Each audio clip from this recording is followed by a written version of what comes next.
नमस्कार हिमांशु भाई, बहुत बहुत स्वागत है आपका। अंजू जी नमस्कार, दर्शकों को भी खूब खूब नमस्कार। हिमांशु भाई, जो हाल ही में मणिपुर में आतंकवादियों के पास से हथियारों का जखीरा बरामद किया है हमारे सुरक्षा बलों ने, उसमें बहुत चौंकाने वाली बात सामने आई है। उन्होंने जो तस्वीर जारी की है उस जखीरे की, उसमें स्टारलिंक किट सीज की गई है, जिसमें कि दिख रहा है कि स्टारलिंक की डिश है और साथ ही साथ वो राउटर है। तो ऐसे में तो ये बहुत ही बड़ी बात है कि हमारे देश के खिलाफ जो आतंकवादी काम कर रहे हैं नॉर्थ ईस्ट में, उनके पास एलन मस्क की कंपनी की स्टारलिंक की किट मिले तो किस तरह का डाटा वो यूज कर रहे हैं, किस तरह का डिवाइस वो यूज कर रहे हैं और कैसे उनके हाथों तक पहुंचा। देखिए अंजू जी, असल में बात क्या है?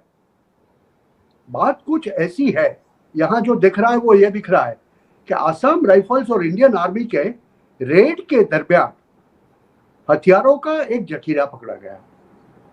वो जखीरे के साथ में ये electronic devices, communication devices, high value communication devices जिसे हम कहते हैं, वो पकड़ी गई। मेरे और आपके पास तो सेलफोन होते हैं, सेलफोन के डेटा होते हैं, उससे हम ड्रोन के लिए कुछ नहीं कर सकते, मगर ड्रोन को उड़ाने के लिए आपके पास ऐसे स्टारलिंक जैसे बड़े बड़े कनेक्शंस होने चाहिए। और नॉर्थ ईस्ट के अंदर, खास करके मेघालय के अंदर इसका पकड़ा जाना, मतलब हमें एक चीज समझनी पड़ेगी कि इसके जरिए भारत पूरे के अंदर आतंकवादी एक दूसरे से संपर्क कर सकते हैं। इलोन मस्क को जब पूछा गया तो टाइम्स ऑफ इंडिया वालों ने बताया भी है कि इलोन मस्क ने बोल दिया कि हमारी तो कोई डिवाइस नहीं है, हमारा तो लिंक ही बैन है, भारत के अंदर होता नहीं है। तो फिर स्पेस एक्स वालों ने, स्टारलिंक वालों ने पहले नवंबर 2025 में देवेंद्र फडणवीस की महाराष्ट्र गवर्नमेंट के साथ में, फिर फरवरी 2026 में भूपेंद्र पटेल की गुजरात सरकार के साथ में, और अब मेघालय गवर्नमेंट के साथ में ये जो एमओयू साइन किया है वो किसके लिए किया है और ये क्या है? क्या ये डेटा का यूटिलाइजेशन नहीं हो रहा था? देखिए, मैं आपको बताना चाहता हूं कि ये स्टारलिंक जो पूरे विश्व भर में फैला हुआ है और उसकी टेक्नोलॉजी का विश्व भर में टेररिस्ट बखूबी उपयोग कर रहे हैं। स्टारलिंक का लोग विरोध कर रहे थे, उसकी वजह ही यह है कि आम आदमी को यह परवड़ता नहीं है, इट्स वेरी कॉस्टली। मेरे आपके जैसे संपर्क करने के लिए हम लोग स्टारलिंक नहीं यूज करेंगे, क्योंकि महीने का 5,000 रुपए एक भारतीय नहीं खर्चेगा। उसके सामने ये स्टारलिंक को आतंकवादी संगठन यूज करके अपने डेटा का कम्युनिकेट करते हैं, ड्रोन्स का फ्लाइंग भी कर सकते हैं, बहुत सी चीजें हो सकती है। और इस बात को साहिल रीजन ने प्रूव किया है। अफ्रीका के इथोपिया में रिबेल्स ये स्टारलिंक का कनेक्शन यूज करते थे, ये बात प्रमाणित हो चुकी है। और इसी वजह से शायद रशियन लोगों ने, कि रशियन गवर्नमेंट ने, रशिया की स्पोक्सवुमन है मारिया जकरोवा करके, उन्होंने बहुत स्पेसिफिक ट्वीट डाला हुआ है। शी हैज सेड दैट कि स्टारलिंक को हम बैन करेंगे, इट इज मिसयूजिंग इट। तो इलोन मस्क सामने से कहता है कि रशियंस को हम स्टारलिंक का डेटा नहीं देंगे। मतलब यह बात तो बड़ी स्पष्ट हो जाती है कि कहीं ना कहीं आतंकवादी संगठन, नॉर्थ ईस्ट के आतंकवादी संगठन स्टारलिंक का डेटा कहीं से ले रहे थे। अभी वो डेटा कहां से आया? ये एमओयू होने की वजह से आया या सरहद पार से आया? क्योंकि नॉर्थ ईस्ट की सरहद भी बहुत सेंसिटिव है। और वो ये आर्म्स का जखीरा, तकरीबन 27 प्रकार के आर्म्स मिले हैं, उनके साथ में ये स्टारलिंक के अपलोडिंग का बॉक्स और ये डेटा का मशीन, आम आदमी को समझने के लिए डेटा मशीन में बता रहा हूं, बोल रहा हूं। उसकी वजह यह है कि ये मशीन होते हैं ना, they are very complicated and operated. पहले के जमाने में जब चाइनीज लोग चाइनीज फोन का सैटेलाइट फोन का उपयोग होता था, हम लोग कहते थे हम सिग्नल्स नहीं डिटेक्ट कर पाते। इसमें से भी कुछ ऐसा ही होता है।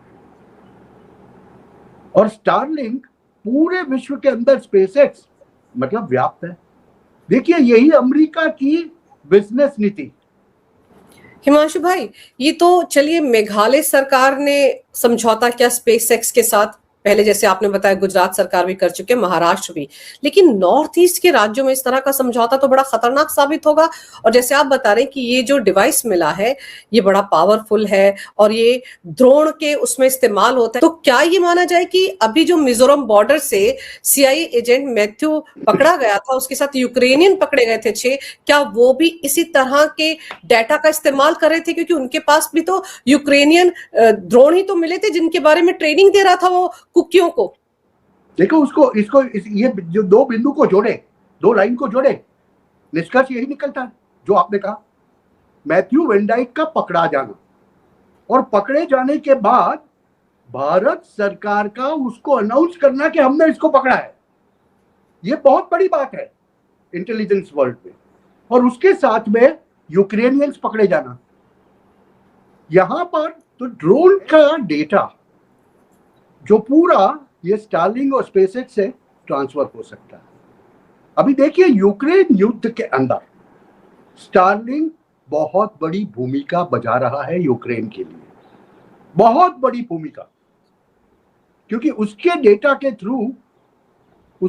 के थ्रू ही प्रिसिशन गाइडिंग और प्रिसिशन टारगेटिंग बना रहा है यूक्रेन जो भी रशिया के अंदर उनके तेल के सप्लाई के भंडारों को, रिफाइनरियों को मार रहा है, वहां क्या यूज हो रहा है? यही स्टारलिंक का डेटा। और स्टारलिंक के डेटा को रशिया को देने से मस्क ने इनकार कर दिया। अभी ऐसी स्थिति में भारत के अंदर यूक्रेनियन पकड़े जाना, 300 यूक्रेनियन दूसरे भारत के अंदर होना, और दूसरी तरफ आप याद रखिए, ईरान USA इजराइल वॉर के अंदर भी जेलेंस्की ने जाके डोनाल्ड ट्रंप को बोला है कि मेरे पास ड्रोन एक्सपर्ट्स है यूक्रेन के अंदर जो मैं काम पे लगा सकता हूं।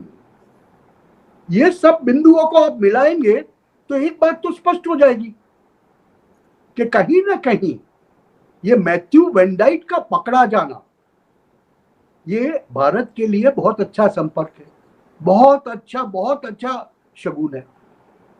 क्योंकि ये महीने के अंदर, अप्रैल के अंदर, भारत के सरहदी राज्यों में चुनाव है। और चुनाव भी कहां है? 7 सिस्टर्स के बाजू में, असम में एक बार, एक पश्चिम बंगाल में, उसके साथ में दूसरे भी सीमावर्ती राज्य है, केरल है। ये ऐसे राज्य है जिसके अंदर केंद्र सरकार में सत्ताधीन पक्ष भाजपा कभी सत्ता में नहीं आया है।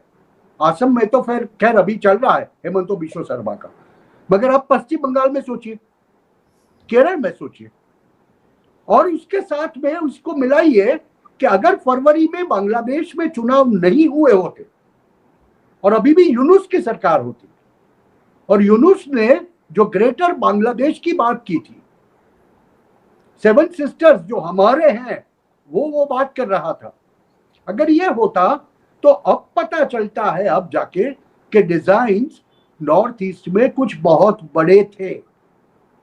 और इसी वजह से जब मैथ्यू वैन डाइक पकड़ा गया, साथ में यूक्रेन के 6 ड्रोन एक्सपर्ट्स पकड़े जाने। अभी युद्ध तो कहां चल रहा है? इजराइल खाड़ी देशों में, तो वो खाड़ी देशों को जाके जेलेंस्की बोलता है कि मैं ड्रोन एक्सपर्ट्स भेजूंगा आपके लिए, ईरानी ड्रोन का बचाव करेंगे। यहां क्या कर रहे थे? 300 और घूम रहे हैं। क्या महाराष्ट्र और गुजरात के अंदर भी ये 300 यूक्रेनियन जो घूम रहे हैं वो कुछ गड़बड़ी पैदा करने वाले हैं? ये चुनाव का महीना है अंजू जी, ये बात मत भूल जाइए कि चारों तरफ भारत के बाहर भारत की चारों सरहदों के ऊपर आग सुलगी हुई है और ऐसे में भारत अपने आप को इंसुलेट करके 5 राज्यों के अंदर चुनाव कर रहा है। यही अपने आप में आंतरिक सुरक्षा के मामले में बहुत बड़ी चुनौती है और ये चुनौती को स्वीकार करता हुआ भारत जब ये कार्य कर रहा है, तब लोगों को ये जानना जरूरी है कि ये वैन डाइक कौन है।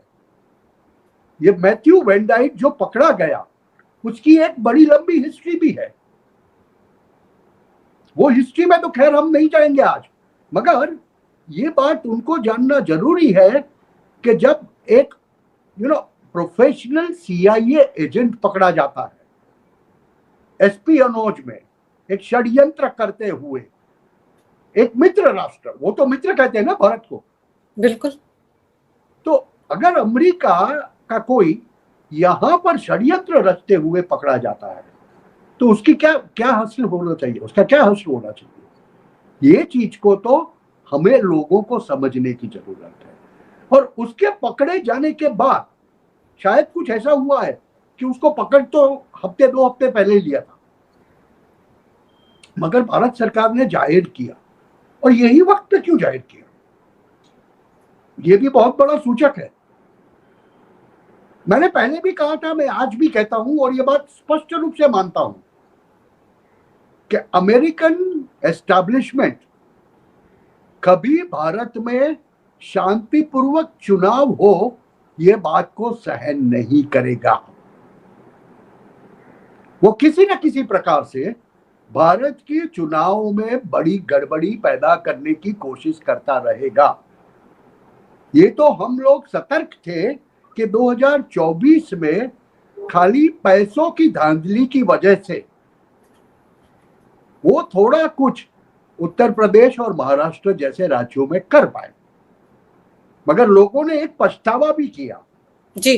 मगर समझ लो अंजू जी कि अगर ये मैथ्यू वैन डाइक पकड़ा न गया होता, बांग्लादेश में चुनाव न हुआ होता, तो आज चुनाव के वक्त पे, भारत में चुनाव के वक्त पे, असम और पश्चिम बंगाल के चुनाव के वक्त पे क्या हालत हुई होती।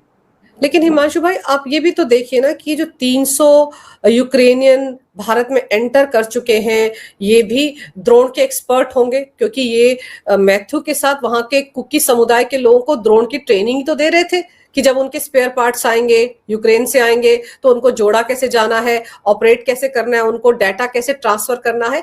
और क्योंकि बॉर्डर तो सब 7 स्टेट्स का, पश्चिम बंगाल से सारा बॉर्डर लगता है, तो क्या ये माना जाए कि 300 जो है ये असम में और पश्चिम बंगाल में यही गुल खिलाने के लिए पहुंचे हुए हैं? क्योंकि अगर मेघालय के साथ स्टारलिंक का MOU साइन हो जाता है तो डाटा तो फैल जाएगा ना। ऐसा थोड़ी कि वो डाटा सिर्फ कन्फाइंड रहेगा मेघालय तक, उसका इस्तेमाल तो अक्रॉस द 7 स्टेट्स हो सकता है। ये तो अक्रॉस द 7 स्टेट हो सकता है। ये नॉर्थ ईस्ट के 7 राज्यों में अशांति पैदा करने का एक बहुत बड़ा षड्यंत्र था और उसके साथ में, उसकी आग में वो असम और पश्चिम बंगाल को भी झोंकना चाहते थे, चुनाव के वक्त पे अस्थिर करना चाहते थे। ये तो बड़ा सीधा बात है। तो आपने जो बताया ना कि ये जो 200-300 यूक्रेनियन घुसे हुए हैं भारत के अंदर, वो आपको कहाँ मिलेंगे?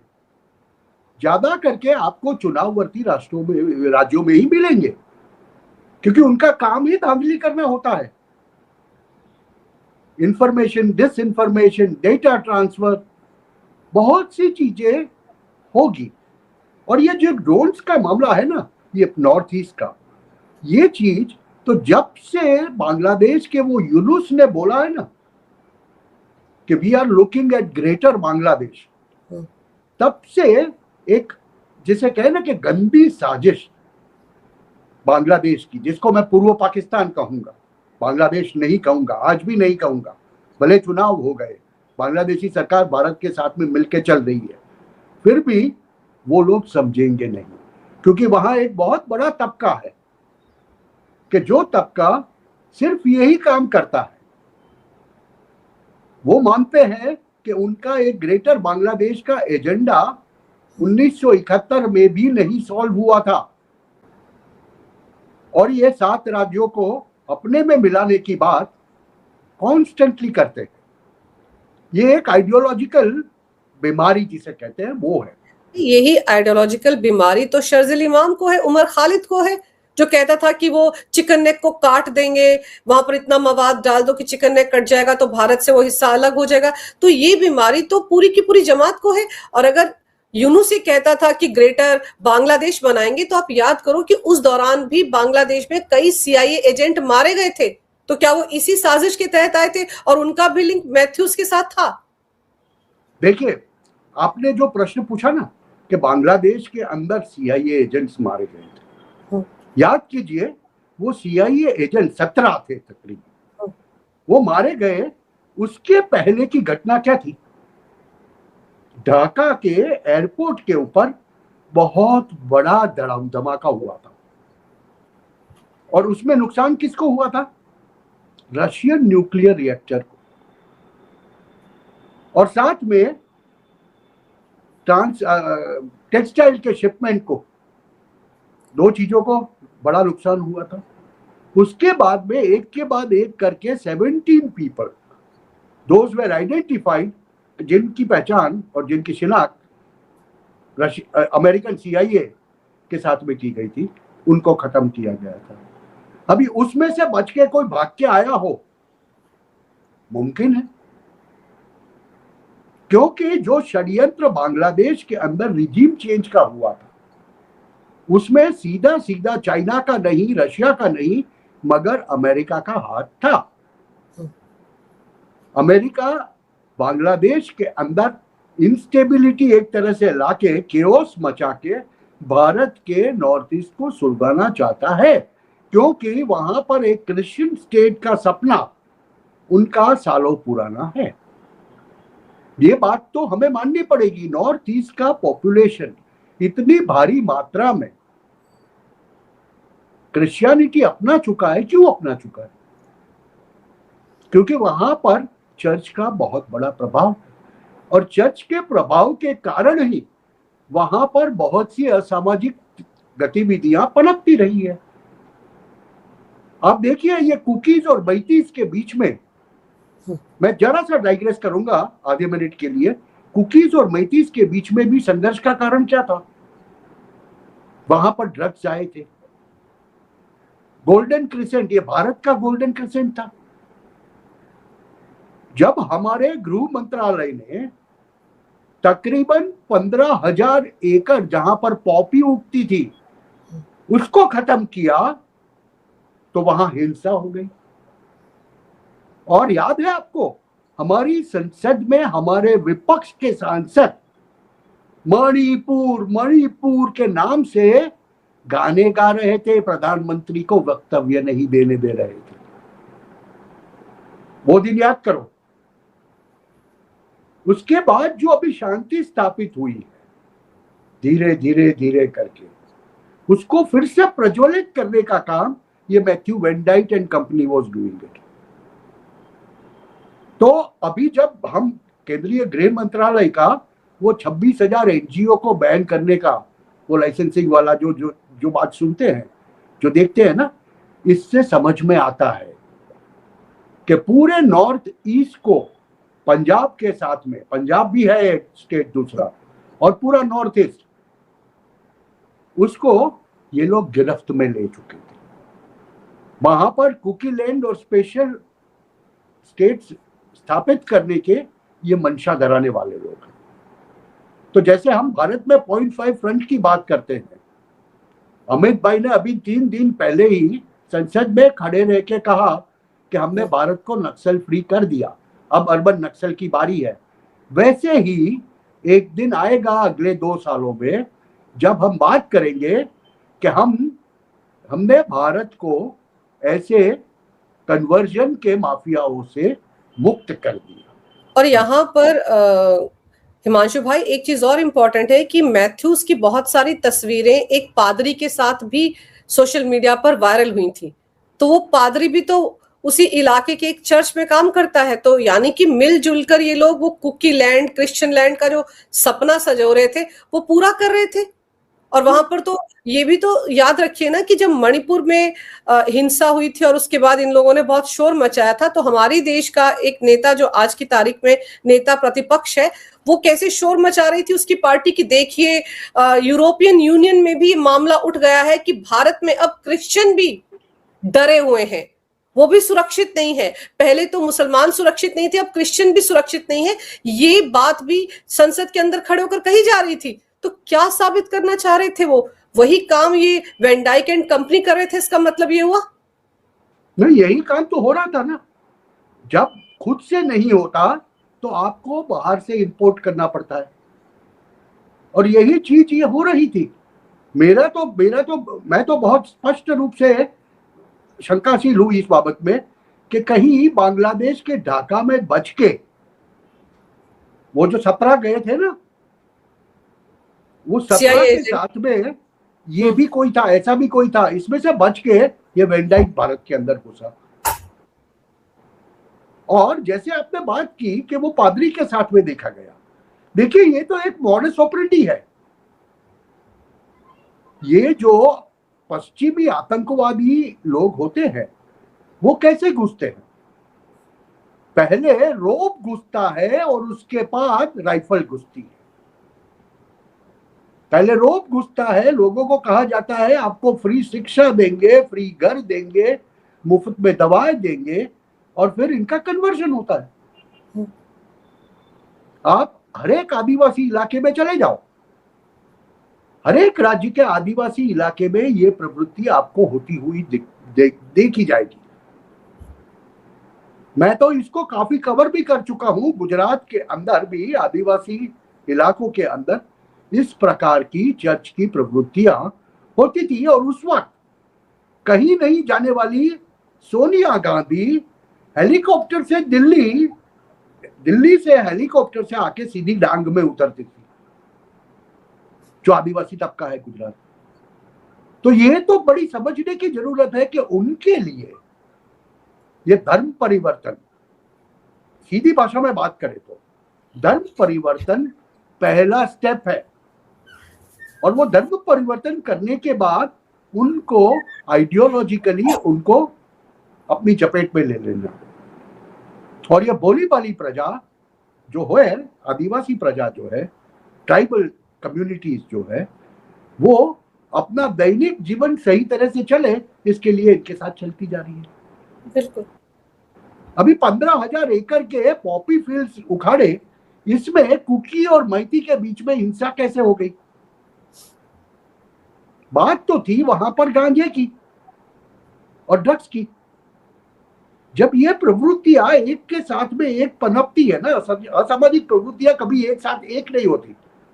कन्वर्जन होता है, टेररिज्म होता है, उसके साथ में ड्रग्स माफिया का होता है, उसके साथ में प्रोस्टिट्यूशन आता है।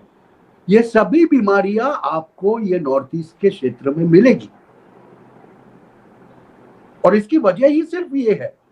तो ये वैन डाइक का जो पकड़े जाना और स्टारलिंक जैसा डेटा मतलब तबाही मचाने के लिए तैयार थे। ये तो हम लोग सचेत थे, भारतीय सुरक्षा बल सचेत थे। रेड के दरमियान जो असम राइफल्स और इंडियन आर्मी को जो मिला, हाँ उन्होंने नाम नहीं दिया स्पेसएक्स का, मगर एक बात बड़ी सही है, उन्होंने नाम नहीं दिया, मगर ये जो डिवाइसेस दिख रहे हैं वो सीधे सीधे स्टारलिंक और स्पेसएक्स का नाम उजागर करते थे। तो अभी हमारी सरकार को वो सोचना पड़ेगा कि हमें स्टारलिंक को आने देना है, नहीं आने देना है, स्पेसएक्स को आने देना है तो कितने डेटा का परमिशन देना है एक कनेक्शन। बिल्कुल, ये एक ऐसा सवाल है जिस पर मंथन करने की जरूरत है, क्योंकि ये पहले ही 2 राज्यों में तो आ चुके हैं, मेघालय में आ गए हैं, और ये भी बॉर्डर स्टेट है, गुजरात भी बॉर्डर स्टेट है, और महाराष्ट्र में किस तरह से हम सब देख रहे हैं डेमोग्राफिक बदलाव हो रहा है। मुंबई में आप देखो क्या हाल हो चुका है। तो वहां इन जगहों पर जहां आतंकवादी पकड़े जाते हैं, वहां पर इस तरह के डेटा का होना, स्टारलिंक का होना अपने आप में बहुत सारी सवाल खड़े करता है। और ऐसे में ये सोचने वाली बात है कि अगर ये मेघालय की सरकार ने अभी हाल में जो ये समझौता किया है, एमओयू साइन किया, ये तो और खतरनाक है, क्योंकि इसमें नॉर्थ ईस्ट के सारे राज्य आ जाएंगे। और म्यांमार में जिस तरह से अल्फा के आतंकवादी काम कर रहे हैं, या ये वेन डाइक एंड कंपनी काम कर रही थी, कुकीज को जो ट्रेनिंग दी जा रही है उसमें भी तो ये डाटा इस्तेमाल होगा। तो ऐसे में मेघालय जैसी स्टेट का ये एमओयू साइन करना बहुत खतरनाक है। इस पर तो ध्यान देने की जरूरत है। जरूरत है। और जब एक वेन डाइक के बाद में देखिए वेन डाइक पकड़ा जाता है, उसके बहुत लिमिटेड पीरियड के अंदर दिल्ली के पास में दिल्ली पुलिस पकड़ लेती है किसको? शबीर अहमद लोन को, लश्कर तोयबा का बड़ा कमांडर है। तो ढाका में था ना अपनी 2 बीवियों के साथ, वहां से वो इधर क्यों आया? किसने बुलाया? किस वजह से यहां पर आया और पकड़ा गया? क्या मनोहर कहानियां हो रही है यहां पर? और ये 2 घटनाओं के बीच में 1 महीना नहीं है। अब समझिए, एक तरफ Matthew Van Dyke Ukrainian connection drones, दूसरी तरफ लश्कर ए तोयबा कनेक्शन, और everything related with Bangladesh and Dhaka. North east के राज्यों में ग्रेटर बांग्लादेश की बात, कुकी लैंड की बात, यह हो क्या रहा है? कहीं ना कहीं तार, ये गुत्था ये उलझा हुआ है एक दूसरे के अंदर। और इसी की बदौलत अंजू जी हम देख रहे हैं पिछले दिनों में भारत भर में जो रेड एंड सर्चेस हो रही है, एक के बाद एक स्लीपर सेल्स जो पकड़े जा रहे हैं। अभी तो जैसे जैसे 3, 4, 5 दिनों में, क्योंकि 9 तारीख को चुनाव है, असम में है, केरल के अंदर है, जब 9 तारीख जितना नजदीक आएगा काफी स्लीपर सेल्स पकड़े जाएंगे। तो ये कुछ बहुत बड़ी साजिश की जिसे गवाही देता है ना, वो चीज हो रही है यहाँ पर। ये तो हम बच गए, हमारी सुरक्षा एजेंसी सचेत थी तो हम बच गए। अंजू, बच गए, और अभी भी सतर्क रहने की जरूरत है हिमांशु भाई, क्योंकि ये लोग पकड़े गए हैं, इनके तार कहां तक फैले हुए हैं। और सबसे बड़ी चुनौती वो 300 यूक्रेनियन है जो अभी भी हमारे देश में मौजूद है। कहां है, क्या कर रहे हैं? रडार पर तो आ ही चुके होंगे एनआईए की, बहुत जल्द उनकी गिरफ्तारी भी होगी। लेकिन स्टारलिंक का जो कनेक्शन आ रहा है सर नॉर्थ ईस्ट के साथ, वो बेहद चौंकाने वाला है। जो भी समझौते, जो भी एमओयू गुजरात सरकार ने, महाराष्ट्र सरकार ने या मेघालय सरकार ने स्पेस एक्स के साथ किया है, एलन मस्क की कंपनी के साथ किया है, उसको रिव्यू करने की जरूरत है। क्योंकि इसीलिए तो ये एमओयू करने दिया है, खाली एमओयू है, अग्रीमेंट नहीं है। क्योंकि वंस एक्सपेरिमेंटेशन इज डन, फिर ही पता चलेगा कि भारत के अंदर क्या स्टारलिंक जैसे नेटवर्क्स की या डेटा प्रोवाइडर की आवश्यकता है या नहीं। इसीलिए एमओयू है। किसी भी राज्य ने राज्य के साथ में अभी तक हस्ताक्षर एग्रीमेंट नहीं करने दिया केंद्र सरकार ने, ये बात भी याद रखिए। लेकिन हिमांशु भाई, एमओयू भी साइन हुआ है तो एक एक्सपेरिमेंटल पीरियड होगा, और उसी एक्सपेरिमेंटल पीरियड के दौरान आतंकवादियों के पास ये डिवाइस मिलना, तो कान तो खड़े होने चाहिए एजेंसियों के, सरकारों के भी, कि एमओयू भी साइन करने की जरूरत नहीं है, इसको यहाँ पे ही रोकने की जरूरत है। कि क्या इतने भारी भरकम स्टारलिंक जैसे नेटवर्क की इस देश में जरूरत है आम लोगों को या नहीं, या फिर इसका इस्तेमाल आतंकवादी करेंगे? क्योंकि यूक्रेन के जो ड्रोन है वो स्टारलिंक से ही चलते हैं, ये पहले ही साबित हो चुका है। और यूक्रेन के ड्रोन की ट्रेनिंग देने के लिए ही पहुंचा हुआ था Matthew Van Dyke north east में। तो ये सारी चीजें समझने की जरूरत है। आपने समय निकाला बहुत विस्तार से इस विषय पर, बहुत अहम जानकारी मेरे दर्शकों को दी हिमांशु भाई, इसके लिए आपका बहुत बहुत धन्यवाद। नमस्कार, भारत माता की जय, वंदे मातरम, जय हिंद। वंदे मातरम, जय हिंद।